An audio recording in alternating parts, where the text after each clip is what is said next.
Well, hello and welcome to episode number 446 of the Plain Talking UK podcast. In this week's show, one pilot gives his passengers a free light show, two dreamliners are scrapping, and it's all drone, drone, drone. In the military this week, a C-130 passes gas to a tank, and we have an update on one of the F-35 mishaps from last year. So joining me this week, as always, over in the PTUK Master Suite Studios, and the guy has stress levels of 0.01. It's Matt Smith. How rude, how rude. Yes, hello, you all right? I'm just saying, you know what you're doing. This is again, amazing. That's something I would probably deny at this current stage, to be brutally honest. But yeah, we're on air and we started on time, which Nev is delighted about, obviously. Yes, yeah. He is. And joining us this week as well, as always, it's our fellow member of the team who loves his cable management, and he also very much loves his status with BA. It's, of course, Neville Bounds. Yes, no flying this week, though, but plenty of driving and plenty of roadworks and delays and general funny business. Not very good at all, but back to flying next week, I'm pleased to say, up to Edinburgh for a couple of days. But no, it's been a busy week, though, this week. Lots of stuff going on, and we've got lots of news to talk about on We've got tons of stuff this week, after our very interesting production meeting that we had. Mm-hmm. Yes, we have indeed, and it's good to have you back on as always, Nev. We had, as Nev said, we had quite a fruitful meeting last Saturday with the PTUK team, and as Nev said, we've got some really good news coming up later on in the show in regards to what we are planning for this year. Those all important meetups and air shows, so stay tuned for that.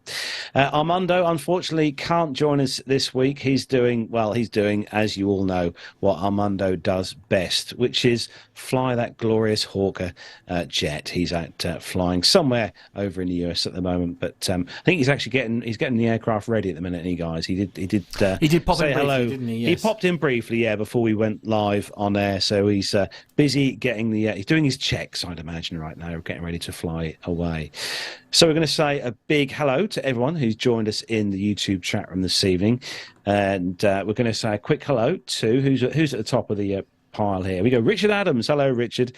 First in the chat room this evening. Good to see you in there. Hobby Time. Hello to you. Our local listener, Mazouz. Hello to you, Mazouz. Good to see you in there as well. We've got Armando's in there. I don't know what he should be doing his checks. Blimey. Arnie's in there. Hello to you, Arnie, as well. Alan White is joined us as well this evening. Dirk Hess. Hello, Dirk. Good to see you in there. Bill. Lovely to see you, Bill. Hope you're well. We've got, scrolling down, make sure I don't miss anyone, Captain Ridiculous Wits. It wouldn't be a show without Captain Ridiculous Wits in the chat room, hey? Good to see you in there. We've got Masha, the lovely Masha's in there as well, joining us. Good to see you as well, Masha. John Falk, hello to you, John.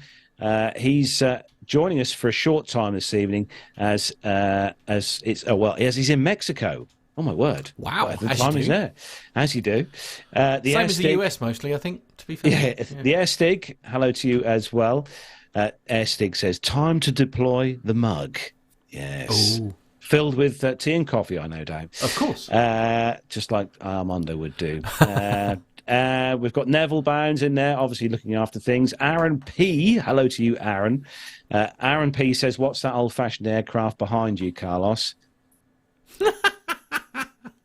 Nice. More on that story later, Aaron. Thanks for that. And Lee Davies, hello to you, Lee. He's obviously probably got a pint in his hand this week, no doubt. I've got a Vulcan behind me. Oh, well, yes, I know. There you go, look.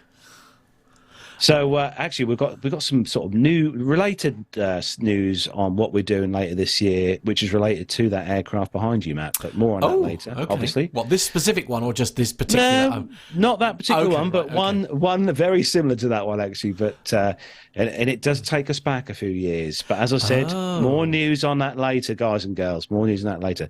But it is the top of the month. The first, is what's the date today? It's the 3rd of March today.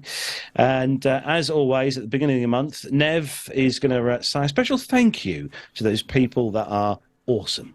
Yes, absolutely, Carlos. And yeah, of course, without your assistance, we could not do this show. So we'd like to thank our Patreon viewers and listeners very much. This month they are Sam Dawson, Alex Robinson, Dirk S., Sasha Beer, Stephen Ivey, Nick Codling, Luis Cachares, Alan White, Stephen Howland, Tanya Wyman, Nicholas Hewitt, Masha Gertz, Ruben Wells, Neil Lamworn, Graham Haley, Jonathan Warner, Jordan Rose, Andrew Wilson, Captain Jeff, Adam Spink, Liz Piper, Jeff Ward, Jenny Parkinson, Evan Shue, Stuart Backer, Ray Williams and Stephanie Plummer. And for those who contribute to us by PayPal, that is Tony Stubbings, Richard Adams, Craig Urasco, Lee Davis and Mazuz Kareem. Thank you one and all for your superb contributions once again. Many thanks. Yes, and if you want to become a patron of the show or make a small donation, all the info is on our website, all the W's planetalkinguk.com. I was about to say Park Radio. No. I love how you've forgotten your own website. I know, it's terrible, isn't it? It's because we're so used to saying it so many blinking times on the radio. Well, yeah, true. Anyway, big thanks to all those guys and girls who look after us each month, because it really does make all the difference to the show and what we do. And you have very much helped us with the plans that we've got coming up later on this year, which are pretty damn cool, I will say. But as I said, more on those later. We've got tons of stuff to get through on the show this week, including our Caption This, which is coming up later on.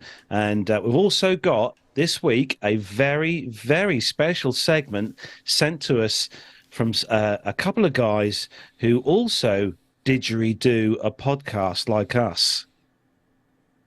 I need the sound of a tumbleweed. I really do.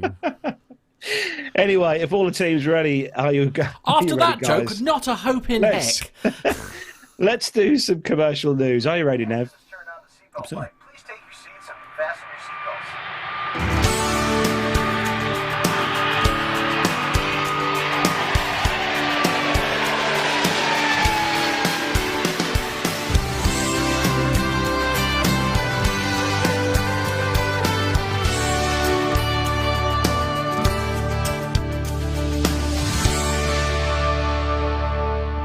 So this week's first story comes to us from flightradar24.com. And for those of you who may have thought in the past of spending massive amounts of money on going to see the Northern Lights, well, you haven't got to. All you've got to do is buy an EasyJet flight. So the headline, passengers or pilots give passengers surprise Northern Lights flights. So the Aurora Borealis, or Northern Lights, have been particularly visible this week over large areas of the northern latitudes. Normally only visible to one side of the aircraft, a few pilots have given all their passengers a view with mid-flight 360-degree turns. Air Baltic posted a spectacular shot of the Northern Lights over the Baltic Sea, captured by its crew while performing flight BT214 from Berlin to Riga. And the passengers aboard a Finnair flight 488 from Kuusamo to Helsinki were also treated to some stunning views. Also, pilots on an EasyJet flight 1806 from Reykjavik to Manchester also made a 360-degree turn southwest of the Faroe Islands, so their passengers on the right-hand side of the aircraft could also take a look at the Aurora. EasyJet also collaborated with the charitable organisation Airability and hosted a unique Aurora flight to raise funds to help disabled flyers to have more access to flying. The special flight took off from London Gatwick on February the 18th and flew 61 degrees north, just south of the Faroe Islands. Guests of the flight included Sky at Night presenter Pete Lawrence and multiple Northern Light experts from the British Antarctic Society. According to Breaking Travel News, Lawrence provided in-flight commentary for the 122 passengers on board, who were also entertained by live music on board by Steve Young. And Marcus O'Shea, head of fundraising, marketing, communications at Airability, commented, "Thanks to all the support from EasyJet, the Aurora flight is one of the highlights of the calendar. Not only does it generate funds to support disabled aviation, but it also delivers the magic and wonder of seeing the Northern Lights from the sky, a truly unforgettable experience for everyone." Now, I know people who have paid a lot of money to go and see the Aurora Borealis lights.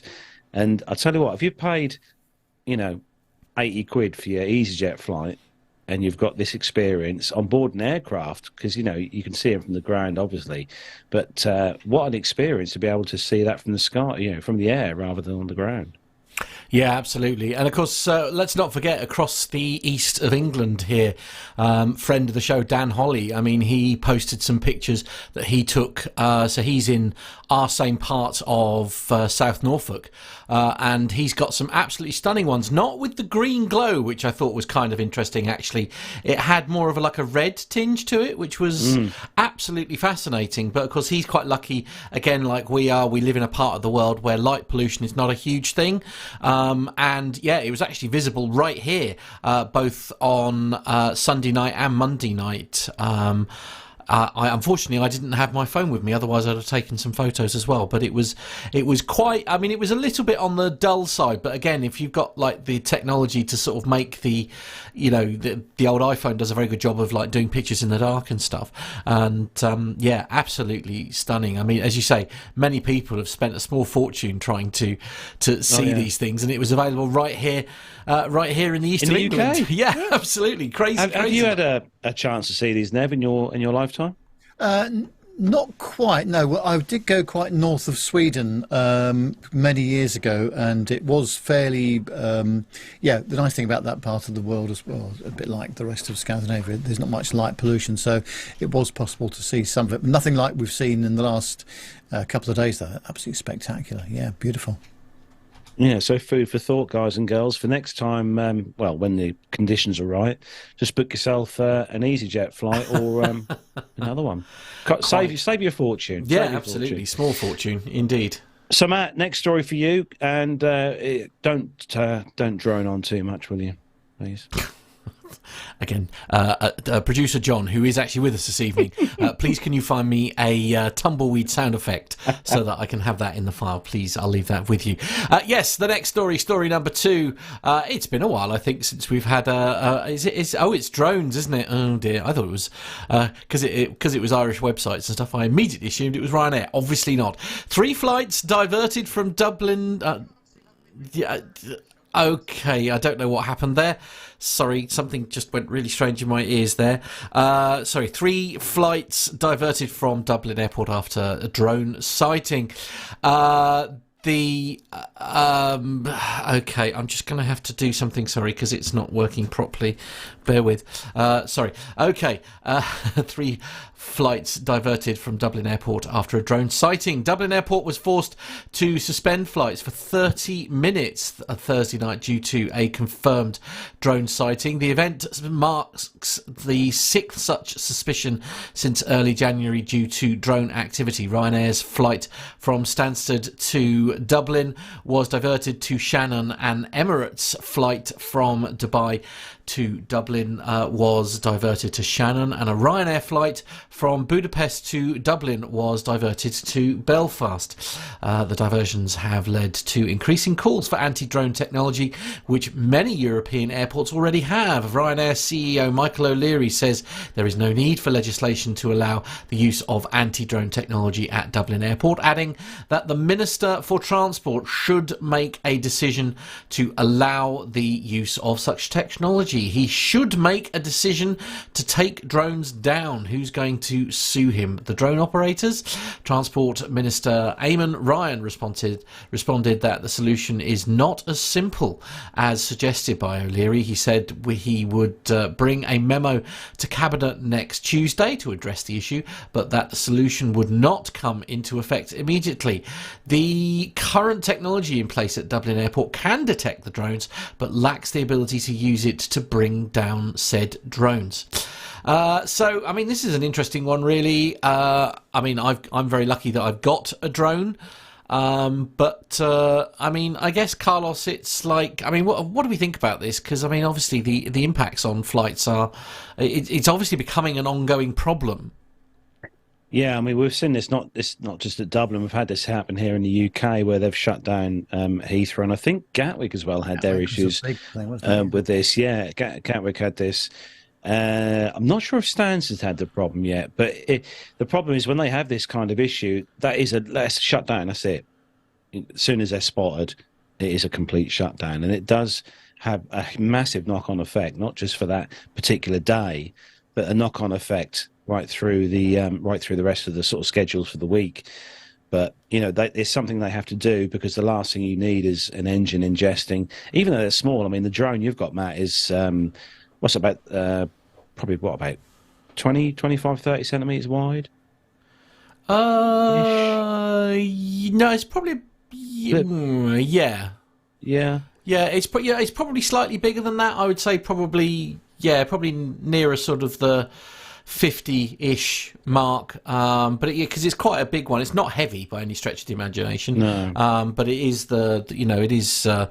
it's under the 5 kilos, which is the requirement you need to not have a commercial license for it, at least. But yeah, I know they've done some tests. I think it was last year or the year before. They've done some tests with aircraft fuselage or and engine intakes and stuff, and they kind of, they used to do with the chickens years ago. They used to fire the frozen chicken into the engine to test the fan blades. Yes. Remember those days, Nev? But they actually done it with various different sized drones and UAVs, as we probably should call them, really. But it's surprising the amount of damage that something even very small does to an aircraft, especially an engine.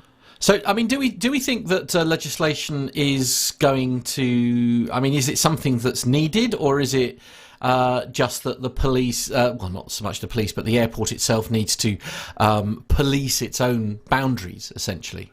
I think that the law already exists for any of this, regardless whether it's a drone or not. That's interfering with the safe operation of an aircraft. That's true, actually. Yeah. Yeah, End of. Absolutely. And we should be nicking people left, right, and centre, but we're not. And this just is going to go on, unfortunately. Now, I do concede it is quite difficult to track down the owners of some of these things, but we've got to find a better way of doing this stuff, I believe. Indeed. So, I mean, we've got other challenges as well, of course. We've got the challenges involving trying to bring down the drones and the limitations of the current technology. But, I mean, what is that technology? Is that where it basically you can it's like a kill signal, if you like, that just makes it fall out of the sky? What is it they call them on the films? An EMP? Yeah, EMP, isn't it? It's a power EMP strike, kind of thing, yeah. Absolutely. It's... John's actually saying that there's issues with the law with regards to the radio usage and the frequencies involved. But it's a difficult one. What can they do? I mean, what can the airlines do, for example, to deal with these things? I suppose. I don't think it's not on the airline. I think at the end of the day, it does fall down to the airport to provide a level of security when it comes to these sorts of things, and perhaps what it does need is increased activity, with security officers driving around the perimeters and stuff like that, or near the airports, and to spot spotters or people who are specifically trained and have the tools to spot these kind of things. Perhaps that's a. But of course, there are very strong. There are very important. There's very strong legislation in place already in terms of how high you can fly these drones. So as long as you're adhering to the boundaries, if you like, of the airspace around the airport, I mean, the planes climb really fast, don't they? There's no two ways about it. So in a very short period of time, they should be well out of the way of any drones that are being flown legally. But then I guess the whole problem here is people flying drones, in when they shouldn't be, where they're breaking the law, literally. Richard Adams, news on that later. Yes, I'm going to say something which is, I realise, slightly unpalatable, so I do apologise in advance, but like so many of these things, whilst we try and mitigate the dangers and all the rest of it, it's probably going to take an incident, a proper incident of some sort, before somebody starts taking proper notice of this stuff. And I hope that incident is no more than an engine failure and the aircraft is able to come back around and land safely and all the rest of it. But whatever it is, I just get the feeling that there is not enough attention being paid to this. Indeed. And, I'm afraid we've been saying this for at least 2 years now on this show. That one of these days there's going to be a big moment somewhere. Yeah. Tony S is saying there's no need to be. He's saying there needs to be stringent prison sentences issued to get the message out loud and clear. Yeah, there's a lot to be said for that, isn't there? Absolutely. It's So yeah. we've actually got another drone story next, haven't we, Nev? We're not stopping there. well, and of course, funnily enough, I mean, Tony's point is made very well in this very next story for reasons which will become clear. This is on the bbc.com /news website. Man fined for flying drone near World War II Hurricane aircraft. A 49-year-old man, Mark Baguley, has been fined £3,000 and given a 6-month suspended prison sentence for flying his drone close to a Hurricane aircraft during a flypast in Buxton in the UK. Baguley was aware that the flypast was due to take place, but flew his drone to film the Buxton Carnival, which was taking place at the same time. He is thought to be only the second person prosecuted in the UK for flying a drone near an aircraft. I'll just leave that thought with you for a moment. According to police, between 15,000 and 20,000 people were present at Buxton at the time. Neither police nor the pilot of the Hurricane knew that the drone was in the sky at the time of the flypast, which was on 9th of July of last year. The drone in question was only discovered because a member of the public who had been photographing the Hurricane from the ground noticed the drone and reported it to the CAA, who then instructed the police to investigate. Police searched social media in order to find out who might have been flying the drone and found aerial images Baguley had taken of Buxton Carnival that day. The flight data from Baguley's drone was overlaid with the flight path of the Hurricane, which proved that Baguley's drone had been the one near the Hurricane. He initially denied the offences but admitted to them when presented with the evidence. The Hurricane is one of only 12 airworthy Hurricanes in the world, and that this particular aircraft was considered priceless. The Hurricane was one of 2 operated by the Battle of Britain Memorial Flight based at RAF Coningsby in Lincolnshire. Baguley pleaded guilty to endangering an aircraft at a previous hearing and admitted to operating an aircraft out of the visual line of sight. He also admitted that he knew about the NOTAM, which had been issued to warn people about the flypast after checking a drone safety app, but claimed he thought he had time to film the carnival before the Hurricane flew over. In a letter of apology that was read out during the hearing, Baguley stated, "I owe the pilot an apology for unnecessarily putting his and other people's lives at risk that day. I can only thank God that no collision occurred." Well, if you look at the sanctions for this, £3,000 fine and a 6-month suspended prison sentence, so he's not even going to jail, Right. As long as he behaves himself for the next 6 months. I just think that the fines and the penalties are woefully inadequate for this kind of. I mean, my big issue with this as well is you saw saying, you know, I was only filming the carnival and all that kind of thing, and yet at the start of that story, it's going into great detail about how he'd overlaid the footage from his drone of the flypast of the aircraft. And it's just like, oh. And he denied it all until he was presented with the evidence. Yes, quite, indeed. What it does for me, though, prove is that certification, you know, when you do the tests and you have your little operator ID and craft IDs, you have an operator ID as the person flying the plane or the drone, but you also have like a unique identifier for the drone as well, and that's obviously working. They were able to successfully track them down. I think that's brilliant. I think that shows it works. Yeah, that's certainly a step in the right direction, but I think the penalties associated with it are wholly inadequate, and I think examples need to be made of people, and also it has to be a deterrent, surely. You think so? Yeah, absolutely. Indeed. Bring back the stocks, I think. You know, in the option, certainly. Yeah. Yeah. rotten fruit and veg. That's how we need. Probably not veg because we're Indeed. short of that in the UK at the moment. We are definitely. It's actually producer John is saying in Ireland, if those drone operators are caught, it'll be a mandatory prison sentence starting at 2 years to life.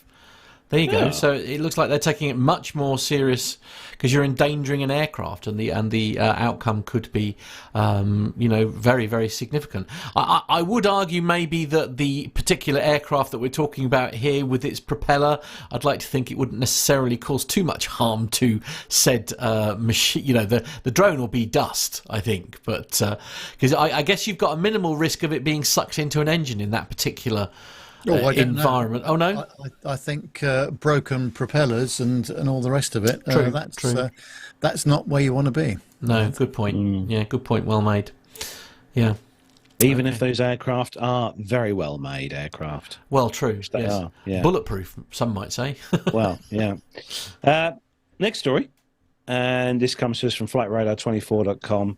And the data in the news item is generated by Flightradar24 through ADS-B data collected by the site. This is all regarding yet another close call, which has happened. I think we seem to cover one of these each week, guys, on the show. It's like a weekly occurrence.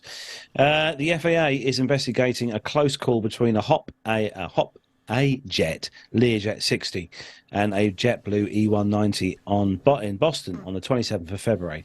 According to the FAA, the Learjet departed runway 9 without authorization, while the E190 was landing on runway 4 right. The two runways intersect near the touchdown points for each runway, and according to ADS-B data received from each aircraft at 23:54 local time, the aircraft were 531 feet apart, with the Learjet clear of the runway intersection. When the Learjet was still in the runway intersection, ADS-B data indicated the closest the two aircraft came was approximately 565 feet, which, when you're looking at large aircraft with a wide wingspan, that's not that far. A Hop A-Jet, Learjet 60, which was departing Boston Logan's Airport for a flight to Fort Lauderdale, the aircraft taxied to runway 9 with instructions to line up on the runway for departure and hold its position to wait for the arriving JetBlue flight to land. Instead of holding position, the Learjet immediately began accelerating for takeoff as soon as it lined up with the runway centerline. The Learjet was traveling at 82 knots and still in the intersection of runway 9 and runway 4 right, while at 23:54, the JetBlue E190 was passing the runway 4 right number markings, approximately 565 feet away at a ground speed of 132 knots. The Hop A-Jet Learjet continued its departure and arrived in Florida 2 hours and 50 minutes after the takeoff, and the JetBlue E190 conducted a go-around and landed safely 11 minutes after the incident occurred. Now, the FAA statement, which was released, said the FAA is investigating the close call between the Learjet and the JetBlue flight, which was a night flight at Boston Logan International Airport. According to a preliminary review, the pilot of the Learjet 60 took off without clearance, while the JetBlue Flight 206 was preparing to land at an intersecting runway. The incident occurred shortly before 7 p.m. Eastern Time, and air traffic controller instructed the pilot of the Learjet to line up and wait. That's the most important thing there. Line up and wait on runway 9, while the JetBlue Embraer 190 landed on the runway 4 right, which intersects with runway 9. The Learjet pilot read back the instructions clearly, but began his takeoff roll instead. The pilot of the JetBlue aircraft took evasive action and initiated a climb out, or a go-around, as the Learjet crossed the intersection. The Learjet, which was operated by Hopjet, which is a private charter company in the US, and the FAA will determine the closest proximity between the two aircraft as part of the investigation. Now, if you're subscribed to VASSIM Aviation on YouTube, they have the ATC recordings. Lifeatc.net as well have the recordings on their website as well to listen to. But it was, I don't know if you heard these, but everything was kept very, very calm when this happened. I don't know about you, Carlos. I know that a lot of US airports are set up like this, but I'm not a fan of these intersecting runways when there's operations going on all of them all of the time. And obviously, I don't know the first thing about ATC, so I'm hardly the one to criticise people, but it just seems that it brings an extra element of difficulty if people aren't concentrating, whether it's the ATCers or whether it's the pilots or whether it's the readbacks, whatever it is. Just seems that it's a recipe for a problem. Now, obviously, 99.9% of the time, it's not a problem at all. But there have been incidents previously where people have misread instructions or have misinterpreted instructions and have ended up getting very close, getting together very close to another aircraft at the intersecting point of the runway. Now, before we were on air earlier, because Armando was here earlier, and he was saying, interestingly enough, because one of the comments that I made is I felt like this seemed to be happening an awful lot, and actually Armando sort of chipped in saying, actually, the frequency and the regularity of these things taking place hasn't really changed much. It's just that for some reason, whether it's just because the media has got, the sort of their teeth into it now, we're hearing these stories more and more. But apparently, certainly from the data that Armando had been looking at, the frequency, if you like, of these incidents isn't any higher than it had been previously. It's just that for some reason the media are now showing an extra interest in these things. And I guess we can say that about a lot of stories, isn't it? Where you'll get loads of punch-up stories, for example, that are appearing in the media really close together. And it's about, the frequency is still about the same. It's just that because there's been one or two reported in the papers, there's, oh goodness, another one, let's cover that. But as you say, it's none of us really know enough about how ATC works in America, and I guess that's one of the reasons why we're sad not to have Armando with us for this one, because I'm sure he'd be able to share a lot of very useful data with us on it. But let's not forget what happened. Do you remember, Nev, back in March 1977? Over in Tenerife? Tenerife, yes. I mean, that was a slightly different situation because there was one runway. Weather, yes. And very poor visibility and a bit of get-home-itis from the captain of the KLM 747. But nonetheless, misheard communications. Stuff can go wrong, absolutely, yeah. Yeah, that was at the time, that was one of the, I think it is one of the biggest aviation disasters in history. I think it remains the biggest loss of life in any aviation. 583 people died that day, Matt. Yeah, horrific. Yeah, wow. two 747s. Near that again, absolutely. No, indeed. So, Matt, you've got the next story, and it's good news if you are living in Australia. Right, okay. I mean, other than the fabulous weather, you mean? Other than having Stephen Grant there. Good point, well made. More about them later. We'll take a look at the headline then. It's Qantas is to hire 8,500 new workers, and they're going to launch engineering, and they're going to be launching their own engineering academy. Flightglobal.com is the source on this one. Australian airline Qantas has announced plans to hire an additional 8,500 staff over the next decade in its first major recruitment drive since the company underwent a restructuring exercise in 2020, which resulted in the dismissal of thousands of employees. The hiring spree will include pilots, engineers, cabin crew and airport staff, and comes as Qantas commits to expanding its fleet by more than 300 aircraft in the coming years. The airline group, which includes both Qantas and low-cost carrier Jetstar, expects to have around 32,000 employees by 2033, up from its current 23,500. Separately, Qantas will also establish an engineering academy to train future aircraft engineers, with the first intake of students set to start in 2025. And Qantas says it is in talks with unions and the industry to finalise how the academy will operate. estimate. The group estimates it will need around 200 new engineering recruits every year, higher than the current national aviation engineer supply. The recruitment drive comes after a series of operational issues for the airline group last year, including record flight cancellations, lost baggage and long airport waiting times, which were largely caused by a shortage of staff. So it's predominantly good news, this one, isn't it? I think, I mean, this is happening in Australia, but of course it is happening in a lot of airlines across the world, actually, isn't it? Where recruitment is very, very prevalent at the moment. I mean, do we think that Australia is growing any faster, perhaps? I think so. Yeah, than here. Yeah, I think certainly now that the main sort of tourism business is back, which they've not really had properly for the last 2.5, 3 years. So yeah, I think there was always going to be some natural growth anyway, but this is probably a bit of a catalyst for it. But no, it's great news, isn't it? Lots of new employees and lots of new jobs. Right. Yeah, indeed.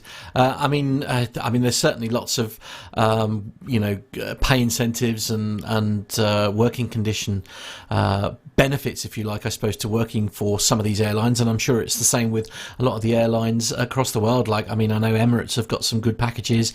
BA know how to look after their staff, don't they? If only for like travel perks and things like that. Yeah. Yeah, I think Qantas have re-energised their 380 fleet, haven't they, as well?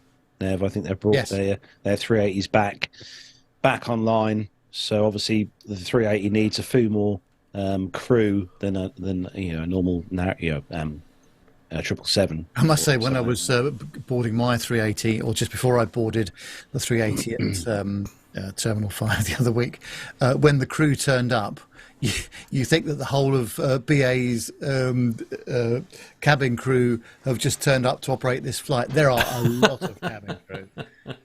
And there were three or four pilots. Yeah, three pilots, because it was over 8 hours, obviously. But there's a lot of cabin crew on this A380. I don't know. I can't remember how many it was. Perhaps John can remind me how many you have on an A380. It seemed like about 15 or 17, something like that. But yeah. Gosh. Yeah. Gosh. 21, we're being told. We think more than 20. Gosh. Yeah, absolutely. 19 at an absolute bare minimum, John is saying. Wow, indeed. And that's just 10 to look after Nev when he's on board. Good point, well made, absolutely. Yeah. Very, high standards is the word you're looking for there, Nev. High standards. Yeah, indeed.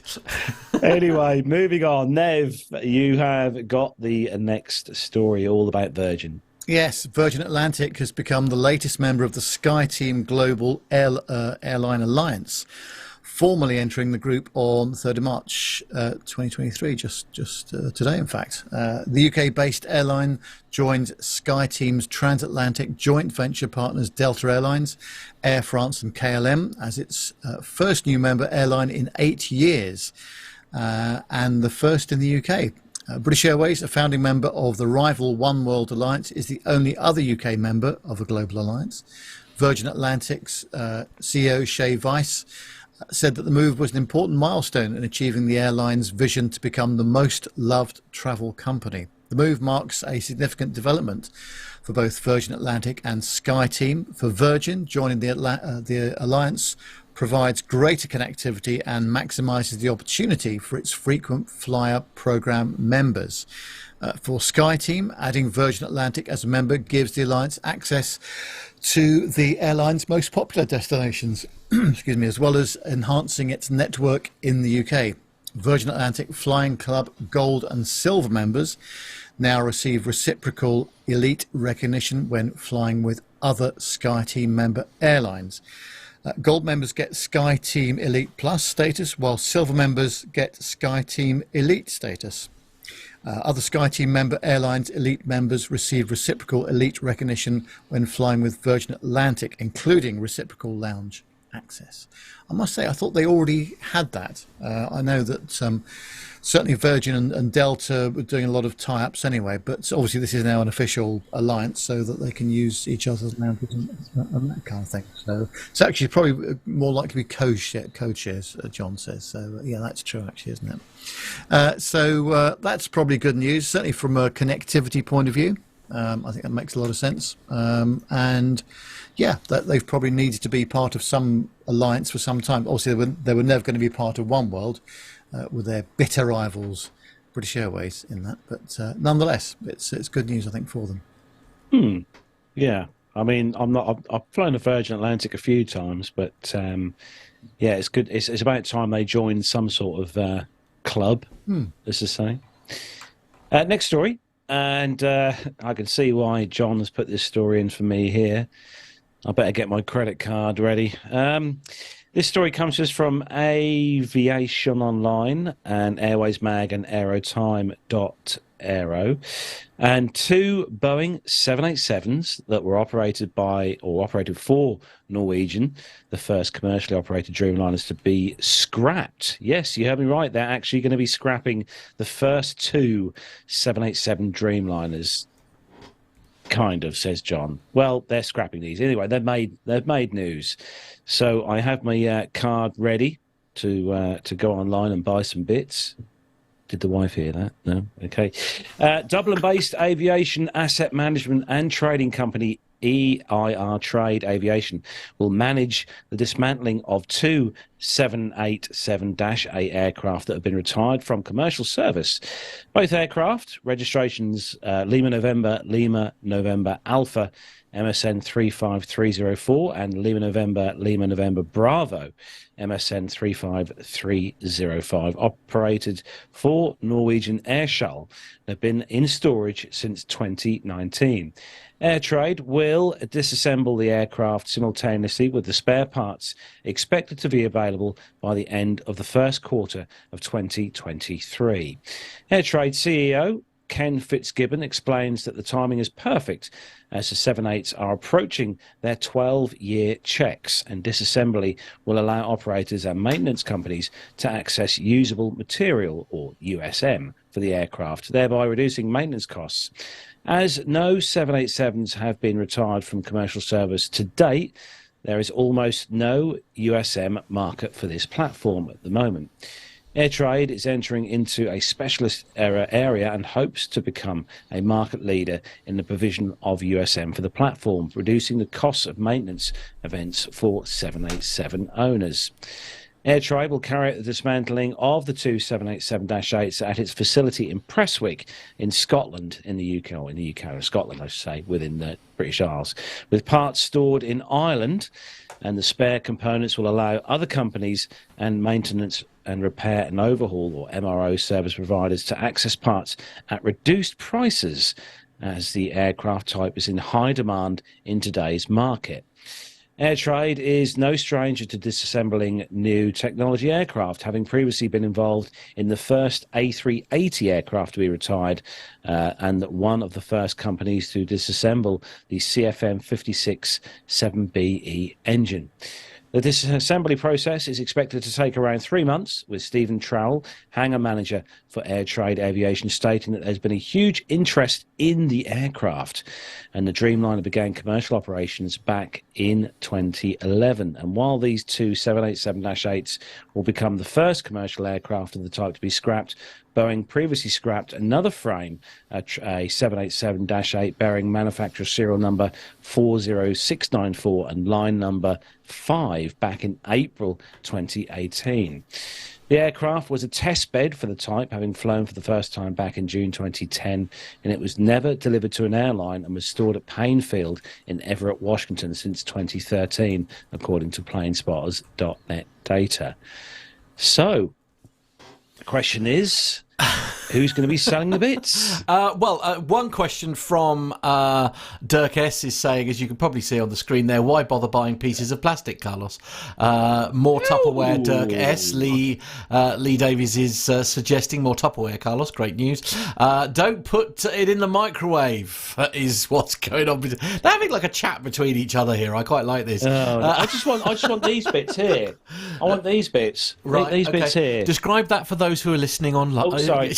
On the green screen. Very good. Okay, down. that went well. I'll come back to me while you play that. That went smoothly. Yeah, that's excellent. Lovely. Okay, that's a win. You don't want the lithium-ion battery either, Carlos. No, don't want that. Depends. Yeah, there is a difference between dismantling and scrapping. John is telling us. I presume. I guess. Well, I don't know. What is the difference? I'm sort of slightly fascinated. I guess scrapping rather implies that it's going to be turned into, like sort of, melted down and started again, and a million cans and stuff like that, as opposed to dismantling, which is where they dismantle it for its spare parts, I guess. Yeah, literally. Dismantle it for parts. There we go. Oh, I'm being told I've got that right. Well done, me. Yeah, so not available to the general public, Carlos, is the long and the short of it. You're out of luck. That's just poor. Okay, yeah, I won't switch you. Yeah, indeed. We've got to talk about. Oh, hello, Carlos. There we go. You're there. Yeah, got to flick the camera there. Yeah, I think that's very poor. I need my own piece of a 787. John's saying something about the B-52.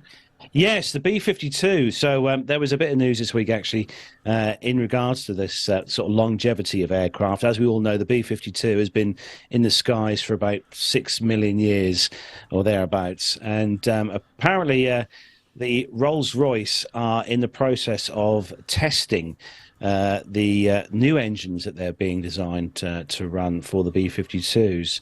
So hopefully in not too distant in the future, Rolls-Royce are going to be re-engineering the B-52s for the United States Air Force. And it's going to be a weird sight when you see, because I think everyone, including, I know Jonathan Warner will probably have pictures of this, seeing the B-52s taking off from Fairford, RAF Fairford in Gloucestershire, and you're seeing those trails of black smoke coming from the engines. And obviously, with these new engines, they're not going to be quite so smoky. Yeah. In fact, Armando was saying that in terms of refueling, it's going to be a bit of a challenge for them, because at least with the old engines, they could see them in the air when they were air-to-air refueling. It was easy to spot them. That's where it may not be quite so easy now, because they're only tiny, aren't they? Yeah. Oh, well, there we go. Never mind. So, moving on, next story, and it's good news for those of you in the UK who love flying from Luton. Oh, okay. just waiting to hear. Stop it. It's a very useful airport. Come on, be nice. Okay, keep going, Carlos. Keep going. Yes, Matt, you've got the story coming up then. All about. Oh, is it my story? Oh, okay. Right, I'll shut up then. Sorry. Okay. Luton Airport applies for a major expansion plan to double passenger capacity. Oh, joy. This is on bdonline.co.uk and IAN News. Ian Visits. Sorry, ianvisits.co.uk. That's a different website. Luton Airport, owned by the council-owned company Luton Rising, has applied for a development consent order to expand its terminal and airfield, nearly doubling its passenger capacity. The plans aim to increase the maximum passenger number from 18 million a year to 32 million a year by constructing new terminal space, extending the airfield, and upgrading infrastructure for better access. Other additions include ecological improvements, initiatives for zero carbon emissions in operations by 2040, and in landscaping. The proposed expansion of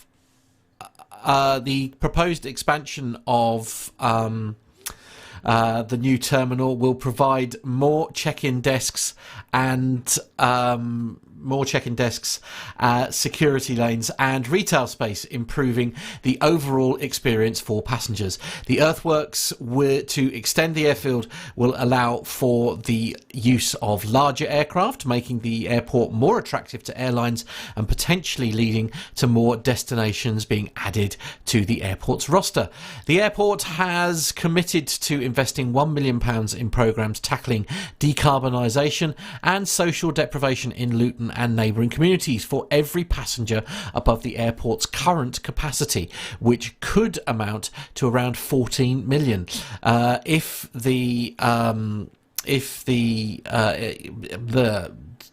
the application is accepted, an examining authority of up to 5 planning inspectors will be appointed to consider the plans within a 6-month period.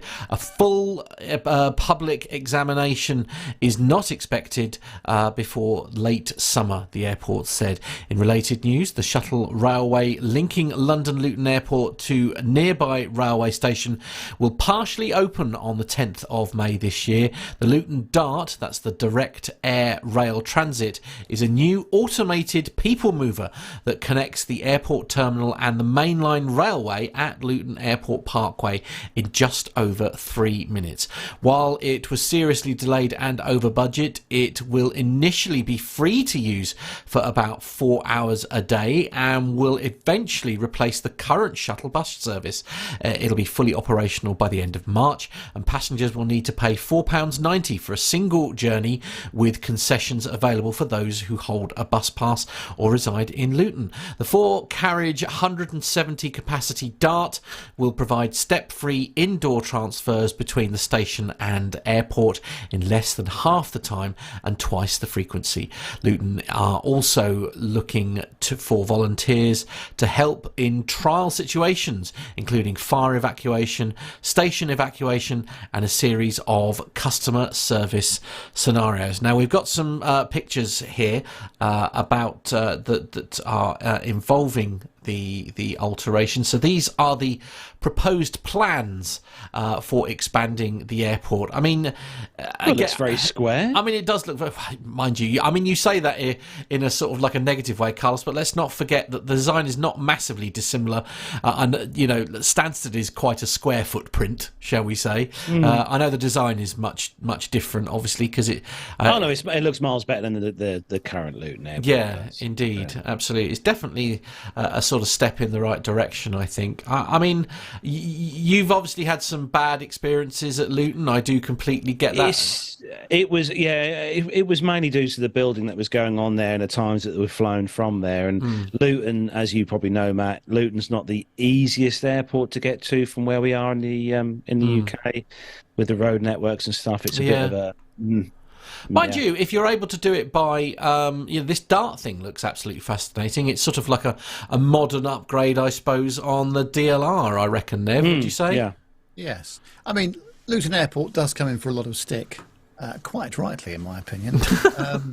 But this is some improvement. So it has to get better there, doesn't it? And the trouble is, the actual site that it's built on, I mean, it goes back to a very long way, but there's not that much room, actually. I mean, unlike Stansted, which has got a much bigger sort of overall footprint and a 10,000-foot runway, Luton is not as big as that by any stretch of the imagination. So they are a bit limited on what they can do. But modernisation is the name of the game there. But every time I've been there, which in recent years has not been that often, but there's always been a lot of construction going on. If anything can make it better, then that's a good thing, isn't it? Definitely the way forward. So, Nev, you've got the last story in the commercial segment this week, and it's all about choppers. Yes, it's on the robreport.com, and it says that Hill Helicopters, based in the UK, claims to have created the world's first fully private helicopter, the Hill HX50. Unlike traditional helicopters that are typically purchased and operated by charter firms or fleets, the HX50 is designed specifically for private owners. One of the most unique aspects of the HX50 is the level of customization it offers. Each new owner is invited to Hill's factory in the UK to work with a team of engineers and production technicians to create a custom dream machine. Clients can build up to 51% of their personal rotorcraft under the close supervision of professionals. This allows for a truly one-of-a-kind helicopter that suits the specific needs and desires of each owner. But the HX50 is not just a pretty face, it has some impressive technical specifications as well. Equipped with a 3-blade rotor system and an in-house GT50 turboshaft engine, this chopper develops 400 horsepower with a cruise speed of 161 miles per hour and a range of up to 806 miles. The retractable landing gear also reduces drag for a faster, smoother flight. The interior of the HX50 is just as impressive as the exterior, with a 5-person cabin finished in plush leather and large panoramic windows. The simple digital cockpit features 2 15-inch glass instrument panels and an iPad, making it easy for recreational pilots to fly. However, the HX50 does come at a high price. It starts at roughly $648,000, which is just under £500,000, but the cost can increase depending on the additional features selected by the customer. Nonetheless, Hill Helicopters reports that there is already strong interest in the HX50, with production scheduled to start this year. Customers who are interested can use the configurator tool on Hill Helicopters' website to design their own HX50 and get an estimated price. A deposit will be required to confirm an order. You'll be surprised to learn. Now, what if they do it in orange or yellow? That would be appealing. Well, I tell you what, Nev. Why don't we find out, Nev? Let's go to. So I've loaded up the website. I'm ready to go. So we're going to start with the exterior then. So I should stress it starts before we've done anything at all. It's starting at £595,000. Now you've got Supermarine White. You've got Endeavour Red. This one might be of interest to you, Nev. It's Forged Orange. It's nearly. Well, I think that's about the best we're going to get. Yeah, I think that's. Yeah, or there's British Racing Green. What do you think? No, we're not Sterling Moss, I suppose, are we? Let's have the orange one. We'll have the orange one. Okay, so we've chosen that. There we are. We've changed the colour. Sorry, I appreciate this is terrible radio for those listening on the audio version. But so we're going to plod on. So we've got this reminds me of the Eurocopter, you know, with that sort of similar style where it's got the rear tail like rotor, if you like, enclosed. So we've chosen our colour. We're going to work on the interior now. We've got our colours here, Nev. Now, what have you got in the banana? Well, that's a bit rude. It's satin black, I suppose. Satin black. Okay. The closest I've got. Richard Adams are furious, by the way, saying, what, no banana yellow? There's a good point, isn't it? Yeah, absolutely. So satin black, we think, do we? Or we've got autumn glow? Or will that clash with the... I tell you what, the cherry wood red. The cherry red. Let's have a look, see what that looks like. There we go, that's applied. Oh, wow, that is something else. Popping, isn't it? I don't know. Why is it I feel like I'm in a Lamborghini or something like that? It's got a real vibe of that. Yeah, Silk Cream is the one that producer John is suggesting. Let's have a look at that. That's quite classy. Yeah, I quite like that. You could get chocolate on that. Very good easily. point. Well made. Yeah. That would show. That would show the stains. So the interior here, we're looking at 5 seats basically. So it's a big old chopper, actually, isn't it? You can get quite a few people. That's what she said. Stop it! It's a very comfortable looking space. It has to be said. Tony is saying, "Get to the cup holders, Matt." Oh right, my apologies. Yes, sorry. Okay, of course. I'm a bit traditional. You see, I quite like the idea of the English walnut.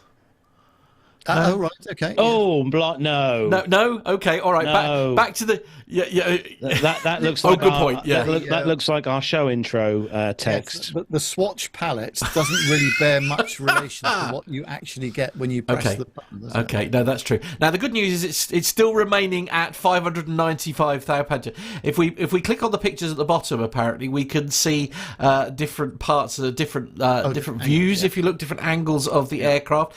So in answer to Tony's question, worrying about the cup holders, we've got yes, there we go. Oh, look, looking quite nice with the interior there. And the most important part, obviously, is the view that everyone gets from the back of your head, it would seem. Yes, indeed. There we go. Not a clear view of the cup holders, however. Perhaps they're an optional extra. The good news, though, is that the price hasn't changed yet. It's still £595,000. Ex-VAT, I should stress. So our options, we're looking at engines now. What do we fancy? There's only one engine available. There's only one engine available, the GT50 turbine. We've got permanent skid undercarriage. Yes, that's if you don't have the retractable wheels, you can have a skid, right? Is that old school helicopter? I see. Right, okay. I thought perhaps it was just for landing on ice. Leave it as it is though, because at the moment it looks a bit like Airwolf. So leave it like that. What, like that or like that? Yeah. Oh, with or without wheels? That's good. What do we want? What do we want? With or without wheels? What are we feeling? Somebody make a decision. I'm preferring it with the wheels for the undercarriage. For the wheels, okay, all right, We'll leave it like that. Now we have other options here. This is where it starts to bring the price up. Make a statement or opt for even greater comfort and convenience with extra features and specialised equipment to enhance your flying experience. So we've got premium paint. You can have like matte, satin, ultra metallic, or pearlescent, whatever one of those is. It's a mere snip at an extra £10,000 to change the colour. Shall we add that? Doesn't seem to have done anything. Go with that. Go with that. What happens if we do that? Not a lot. So it's not changing the imagery. Okay, so these ones won't change. So we'll move on. We'll move on to that. Yeah, so we've all the other Premium options paint. available. So we've got premium paint, we've got bespoke exterior paint scheme and wrap. I suppose it'd be handy if you were branding it with PTUK, for example. You've got climate seats. Oh, heated and cooled, Carlos. Oh yeah, we'll have those. We'll have those. Okay, all right. So we're not feeling the love for the premium paint. We'll turn that one off, but we're liking the climate seats. Refrigerated centre console. I mean, Carlos, you've got to have that, surely. It's a mere snip at £2,500. Blade fold system, we'll have that. Just what's that? Space. What's that? The blades fold in just to. I see. Space. So you can make them sort of flat. Okay, yeah. Fair. Although to be fair, if you can afford one of these, you can also afford an appropriate hanger to put it in. But anyway, Heli-MAD smart ground handling system.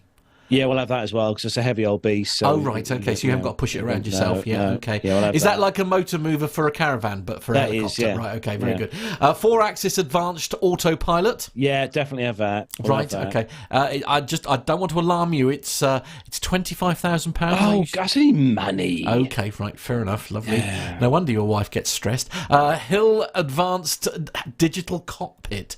Oh, we've got to have a digital cockpit, surely. Yeah, we've got to have that. H3 advanced digital cockpit. Yeah, we'll have that. Yeah, we've got to have that. Emergency floats. We'll need those when we go across the pond. Right. Okay. To see our friends. Heated pitot tube. That seems like a given, surely. Probably. Yeah. I think we should. I'm surprised that's not standard. I find that slightly. It's only £1,000. That's pocket change in comparison to the rest of it. A cargo hook. Now, what's a cargo hook? Well, that's so we can obviously carry our studio equipment to all the I see. shows. Right, yeah, because there'll be 5 people in the helicopter, so there won't be room for luggage. Cargo hook to tow the caravan. Yes, that's good. Yeah, towage. Yeah, lifts an extra 800 kilos. We're being and told obviously we need the passenger in-flight entertainment. Of course, we're going to absolutely. Have our own, long flights. We're going to have the podcast on permanent play. I don't think we need the child safety seat. I think we're all right on that one. we don't need those. And we also have a removable soft ground landing kit.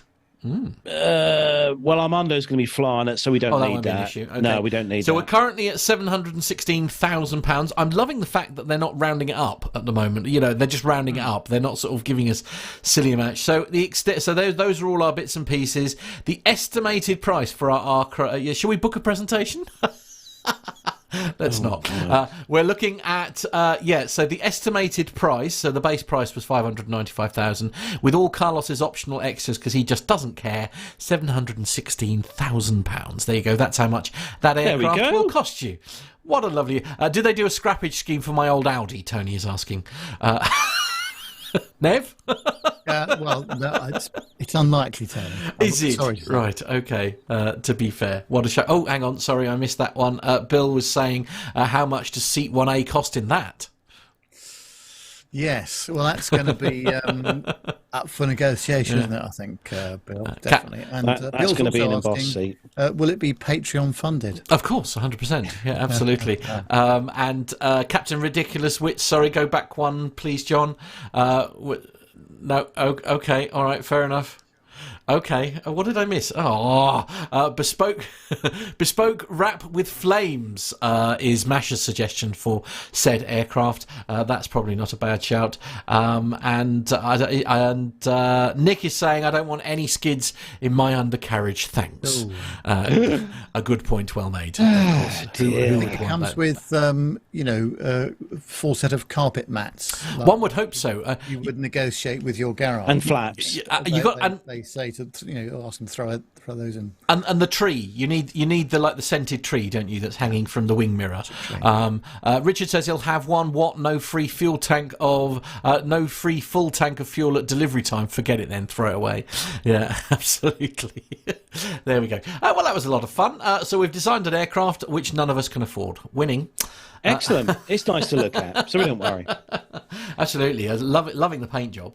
Yeah. So that brings to an end the commercial news segment for this week. Some good stories in there. Well done, guys. We're all skint this week. Yeah. I've brought pieces of 787, and we've jointly purchased a new aircraft. Very good. Absolutely. We're all skint. Yeah. Absolutely. Everyone's divorced by the end of the day. I know. Yeah, as long as you're not putting the 787 pieces on the helicopter. No, they've got on the wall in here. Saying, oh, right, okay. So very good. Up next, we have a very, very special thing indeed. We do indeed. Now, those of you who may have listened many moons ago to a certain podcast that was broadcast weekly from a place far, far away, and these guys Didgeridoo and Air podcast, a weekly podcast used to, which was a great little podcast with interviews and stuff. And well, we have some. Well, you may have, if you follow them on social media, you may have already seen this week. But there was some very special news from the guys this week on the show. And they also sent us a segment as well from a very big air show. But first, we're going to play a little snippet of what the guys released earlier on this week on their social media.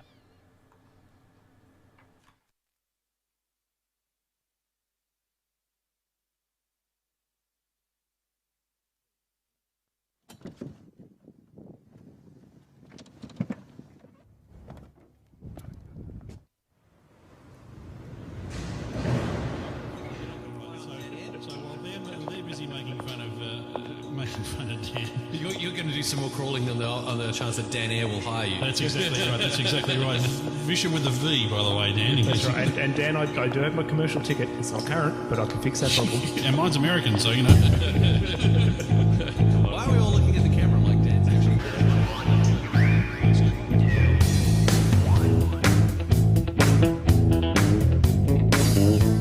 There's been an awakening.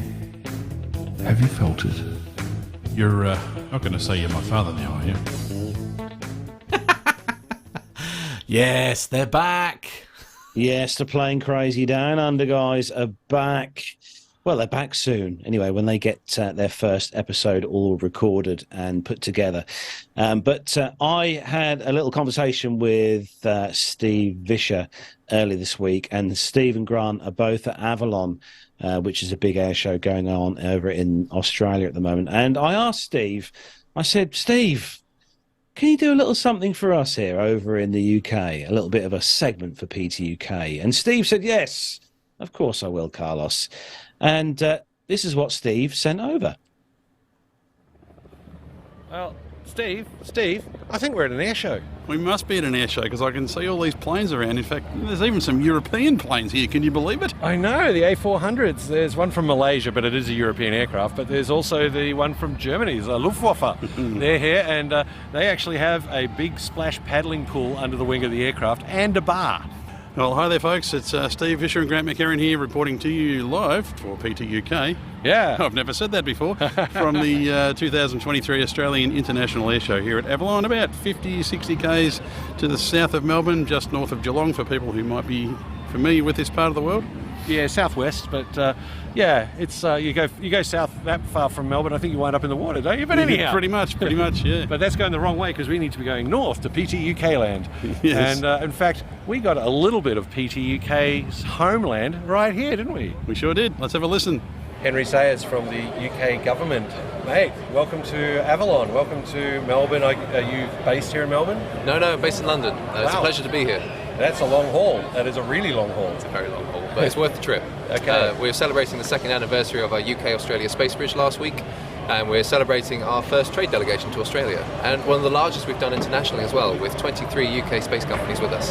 Wow, okay, that is a big group.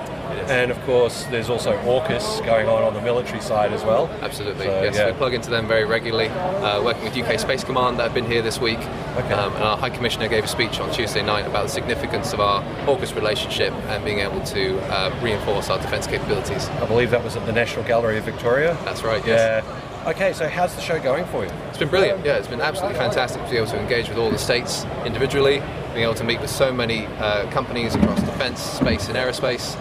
For us, it's been really enriching, a very enlightening experience, and we're very much looking forward to coming back bigger and more bolder.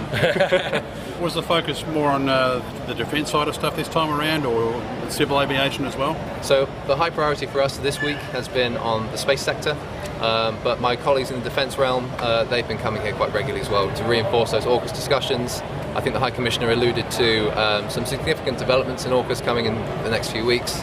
And UK Space Command have been around this week with us to help encourage that defence and civil crossing over and collaboration between the sectors. And of course, wouldn't be complete without saying, when you go back and give the report, please say, oh, we're missing the RAF and more British aircraft, please. Of course. I'll feed that back. Henry, thanks very much. We just ambushed you with this interview, but thanks for joining us here for PT UK. My pleasure. Thanks so very much. Cheers, mate. Thank you. Well, there we go. Good to see our delegation from the mother country back here in Australia and doing some business. It's actually good to see. And talking about the AUKUS alliance there, that's very, very important for defence strategy going forward. So it's I actually think we'll see a lot more UK presence here at events like this as we go forward. Oh, we can but hope, mate. They've been a bit quiet for quite a few air shows, but we'll see what we get. But yeah, look, it's a cracker day. The sun's come out. The cloud base is spinning. Don't talk about sun. We're talking to people in England. Oh, shoot. That's what happens when the clouds part, Oh, God, it's so cold and we couldn't find anywhere out of the wind. We shouldn't say that because we've had the worst summer. I It's been know, right? so cold here for us, by our standards anyway. But anyhow, should we also use this moment to tell the guys something fun? Some shameless self-promotion, Grant. Oh, we wouldn't do that, would we? Look, we've decided to get back into podcasting. Stop the presses. Playing Crazy Down Under is back. We are indeed. So, we've just been here recording. We've been doing a lot of work here for Australian Defence Magazine as well, so make sure you check that podcast out. But, we've had some great recordings here and some great conversations for the new series of Playing Crazy Down Under, which, as we record this, we plan to get out in several weeks from now, probably towards the end of March. Yeah, well, based on our current track record, we might get this content out somewhere before the heat death of the universe. But, hey, we're back and it's really awesome. We're having a great time catching up with a lot of folks we haven't seen for a very long time as well. And everyone's generally been going, oh God, you're back, there goes the neighbourhood. Exactly right. Well, there you go, Carlos and crew. I hope you enjoyed that report here from Melbourne, and we'll talk to you again very soon. Yeah, pass me some more sunscreen, will you? Lucky we didn't talk about the cricket. No, don't. I said don't mention the cricket. I don't want to mention the cricket. I know, right? We're a big right now. Can we talk about basketball? Do they play that in the UK? No. It's bowls, if anything. Yes. Tea drinking. Yes. More cucumber sandwich, mate. We're out of here. I mean, oh wow, so good to hear them back, isn't it? How good was that? Oh, how good was that? That was honestly, awesome. Yeah. Well done, guys. And it's great to see those guys coming back on, because it is one of the shows that I really do miss on the old podcast list each week, and their regular shows. So good, Stephen Grant. Thanks for sending that in. It was very good of you to do that, because I know both Steve and Grant have had a very, very, very busy week indeed at Avalon, putting content and stuff together. So thanks, Steve, for putting that together for the show for today. Yes, they'll be back soon. The Aussies are back. Plenty of comments in the chat room, mostly about getting used to that accent back again on the airwaves. Yeah. Could say that about us, to be fair. Anyway, moving swiftly on, it's time for the military this week. It's been put together this week by Armando for us. So thanks to Armando for that. So if all the crew are ready for some military news. What's up, Buggies 135, 50 Angel 16, heading 340. Okay. 100 St. Buggies.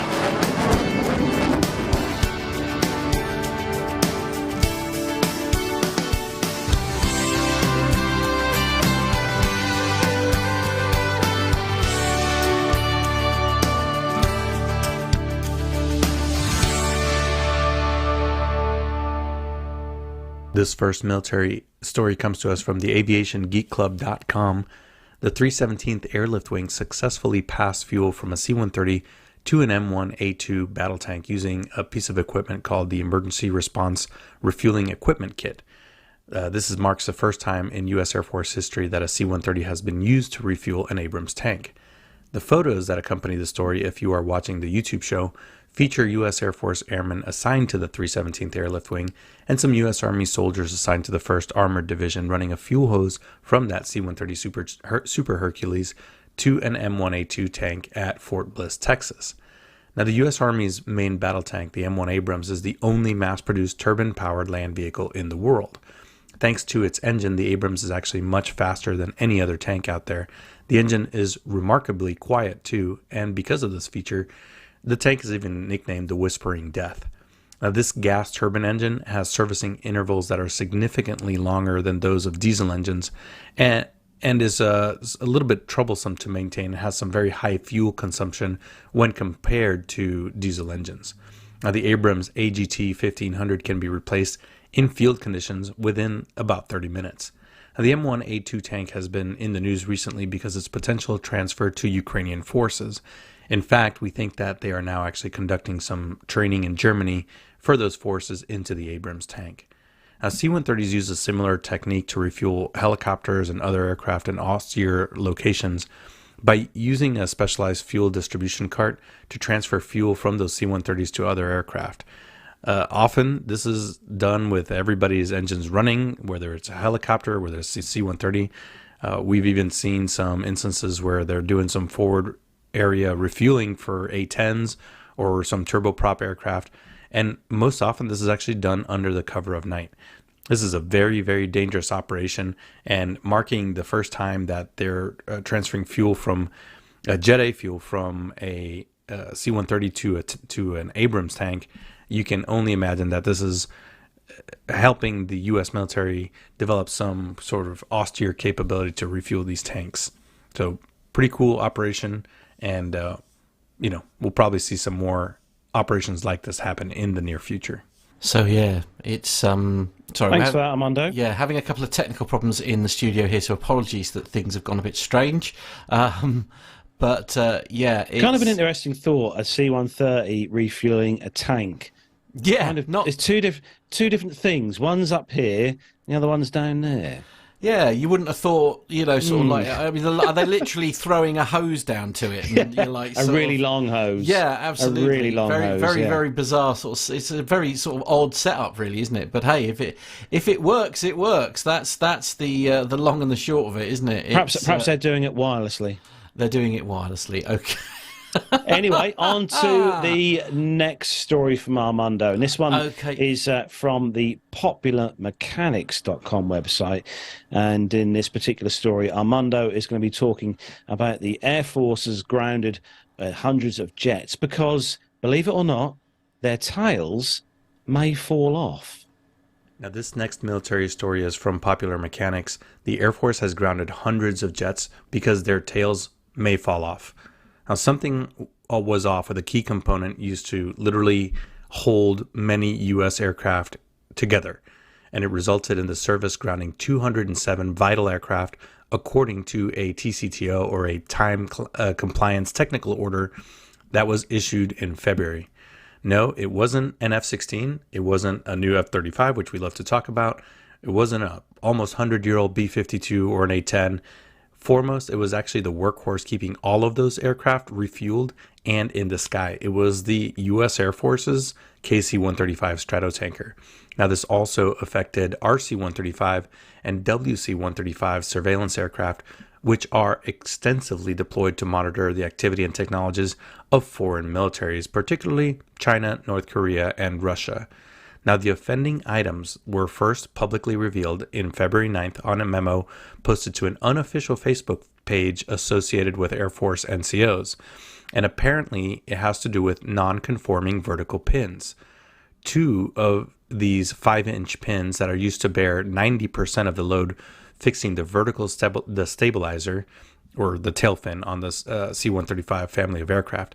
The failure of just one pin, therefore, would be enough to compromise its load-bearing capacity, causing the entire vertical stabilizer to, depart the aircraft, as the memo kind of dryly puts it. Now, according to this memo, the metallurgical analysis of 2, quote, non-conformal pins were supplied by Blue Dog Industries and found flaws including incorrect material, undersized dimensions, insufficient plating, and lack of shot peening. Now, all 280 pins were recalled by the U.S. Air Force, but unfortunately, some had already been installed. The Air Force identified 207 aircraft that underwent some program depot maintenance that may have received these pins.